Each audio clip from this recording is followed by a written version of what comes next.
After a year of constant disrespect while I worked 12-hour shifts to support my family, my wife and daughters shouted, "You're nothing but a paycheck. We hate living with you. You're dead to us." I left the house that night. Then I stopped paying for their designer clothes and blocked their credit cards. Now, they are apologizing and begging me to return. I'm Austin, 48 male. For the past year, maybe longer if I'm honest with myself, things at home have been rough. I work a demanding job. 12-hour shifts are common, sometimes more. It's stressful, but it paid the bills. More than paid them, actually. My wife, Gloria, 46, hasn't worked since our eldest, Marie, 20, was born. Our younger daughter, Teresa, 18, just started college.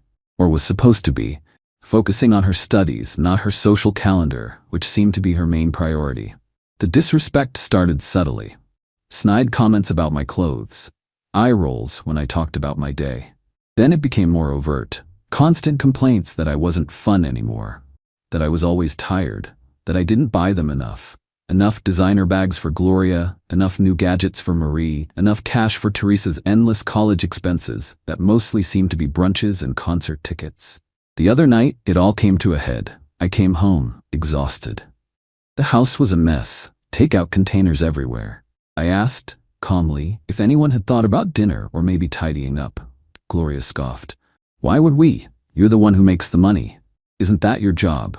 Marie chimed in, not even looking up from her phone. "Yeah, Dad, seriously, we're not your maids." Then Teresa, bless her entitled heart, delivered the final blow. "You're nothing but a paycheck. We hate living with you. You're dead to us." Gloria just nodded in agreement. Marie smirked. Something inside me just snapped. But not in a yelling way. It was a quiet snap, a decisive one. I looked at them, really looked at them. And I saw strangers. Strangers I'd been bleeding myself dry for. I didn't say a word.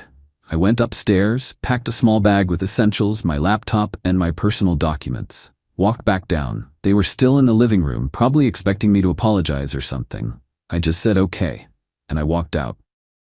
Stayed at a cheap motel that night.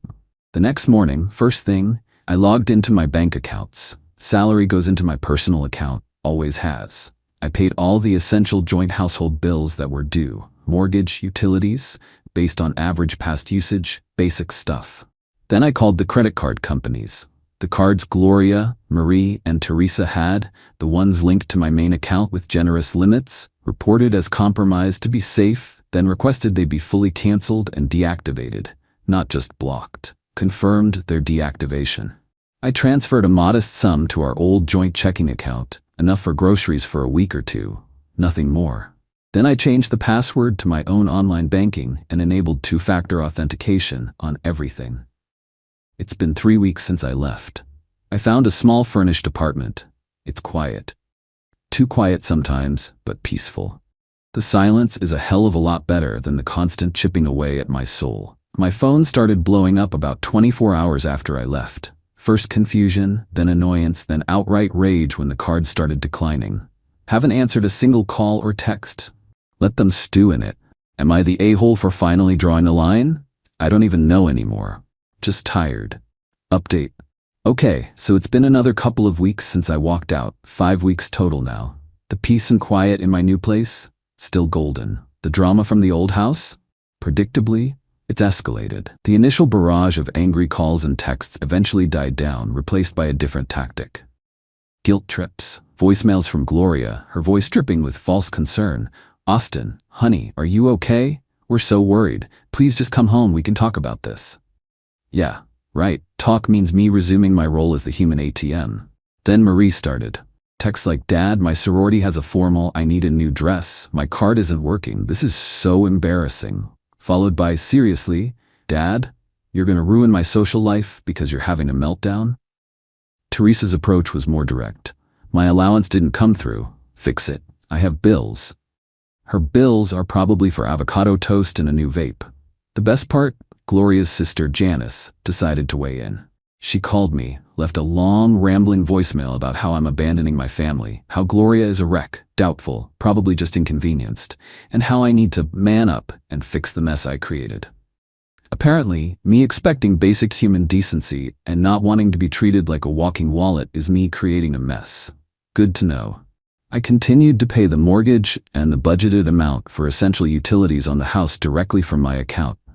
I'm not a monster. I don't want them on the street. But the gravy train? Derailed. Permanently. A few days ago, Gloria managed to get a new credit card in her own name, or tried to. Surprise!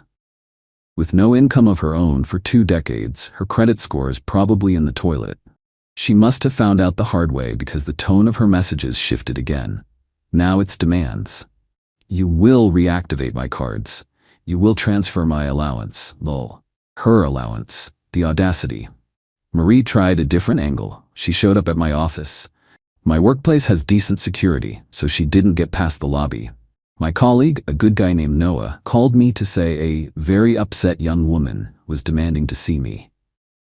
I told him to tell her I was in a meeting and unavailable. She apparently caused a bit of a scene, crying about how her father abandoned her and she couldn't afford her tuition, which I'd already paid directly to the college for the current semester for both girls. Security eventually escorted her out. A little embarrassing for me, but also validating. Her behavior just confirmed I made the right call. The most recent development, I got a letter from a lawyer. Not a scary official one, just a vaguely threatening letter drafted by what looks like a bottom-feeder attorney Gloria must have found. It hinted at financial abandonment and spousal support and blah blah blah. My own lawyer, who I consulted the week I left, had a good chuckle over it. He said it's mostly bluster at this stage.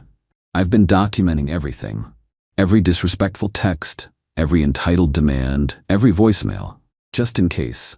The quiet in my apartment feels less like loneliness and more like freedom every day. Still moments of sadness, of course. Decades of my life were tied up with them. But the constant knot in my stomach? Gone. They really thought I was just a machine that spits out cash. Time for a system update, I guess. Update. Alright, buckle up, because the Entitlement Express has officially gone off the rails and crashed into a dumpster fire. Things have escalated. It's now 8 weeks since I left. So, after Marie's little stunt at my office, I had a chat with HR and building security, just to make sure they knew the situation and that under no circumstances were any of them to be allowed up. They were very understanding. Gloria, after her lawyer's letter didn't magically make money appear, apparently tried a new tactic. About a week ago, I noticed on my old credit card statements, the ones now fully closed, several declined transaction attempts from high-end department store websites. They were actually trying the old canceled card numbers. Just got a transaction denied notification from the closed account's history. Pathetic and a little alarming, they'd even try. Good thing those cards are truly dead. Just shows their desperation. Then came the utilities. Remember how I said I was paying the budgeted amount for essentials? Well, with me not there to nag them about turning off lights or not running the AC at full blast 24/7, their electricity bill skyrocketed. The water bill too. I got a notification that the auto payment for the electricity bill was declined because the total bill exceeded the pre-authorized budgeted limit I'd set for that specific utility payment. The calls started again, this time panicked. Gloria, Austin, the power company is threatening to cut us off. You have to pay this. Me? Via text, keeping it brief. The agreed budget was paid. Overages are your responsibility. Her, but we don't have any money. This is your fault. My internal thought, my fault you can't live within a reasonable budget? Interesting. Marie and Teresa apparently decided to help. I found out from a former neighbor, who I still chat with occasionally, that they tried to have a yard sale. Selling, wait for it, my old tools, my golf clubs, and some of my clothes I'd left behind in the main closet. My neighbor, bless her, actually called me when she saw it happening. I immediately called my lawyer. He drafted a cease and desist letter so fast it made my head spin. Sent it via courier to the house. The sale stopped pretty quick after that. Some of my stuff was already gone, apparently sold for pennies on the dollar. Infuriating. But also kind of pathetic on their part. Gloria's sister Janice resurfaced. This time she ambushed me at a coffee shop I frequent near my new place. How she found out I go there I have no idea, probably got it from Gloria. Janice. Austin, this has gone on long enough. You're tearing your family apart. Gloria is selling her jewelry to buy groceries. Me? Good, maybe she'll learn the value of money. You're being cruel. They are your family. They defined our relationship pretty clearly. I was a paycheck. The paycheck is no longer dispensing funds beyond its obligations.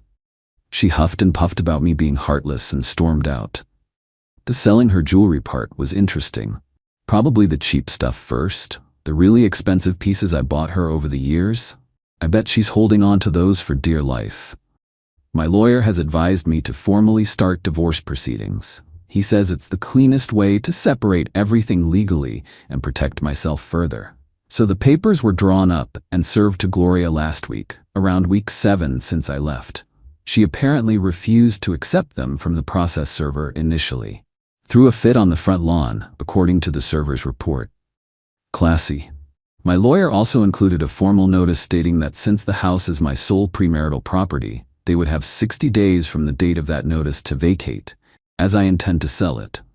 The begging has started in earnest now. Texts, voicemails, from all 3 of them. Dad, I'm so sorry. Austin, please, I made a mistake. We miss you. Translation, we miss your money. I haven't responded to those. It's too little, too late. The words, you're dead to us, and you're nothing but a paycheck are burned into my brain. You don't get to detonate a bomb in someone's life and then complain about the fallout when you're standing in the crater. The house, by the way, is solely in my name. Bought it before we were married.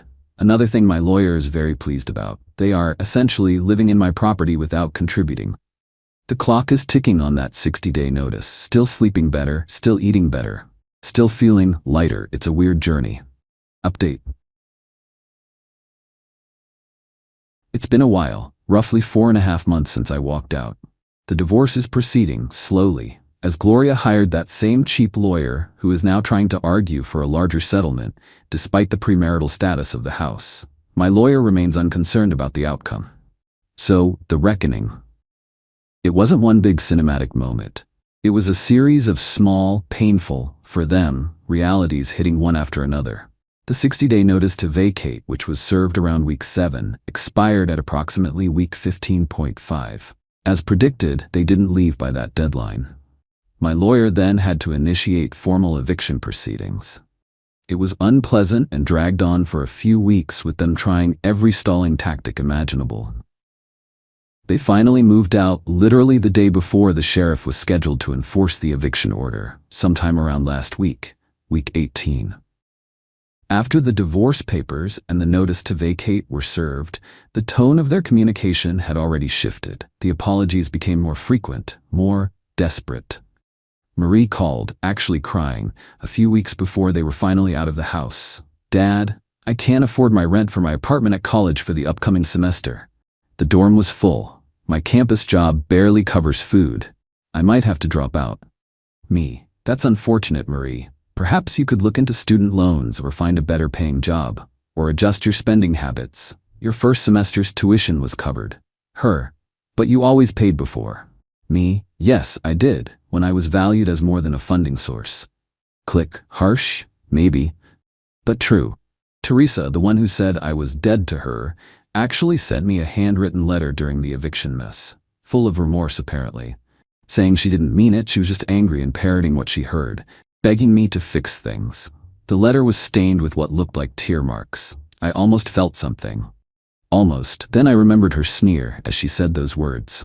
She finished her first semester, the one I paid for, and has now officially deferred her next college semester. Rumor has it she's working at a fast food place to save money.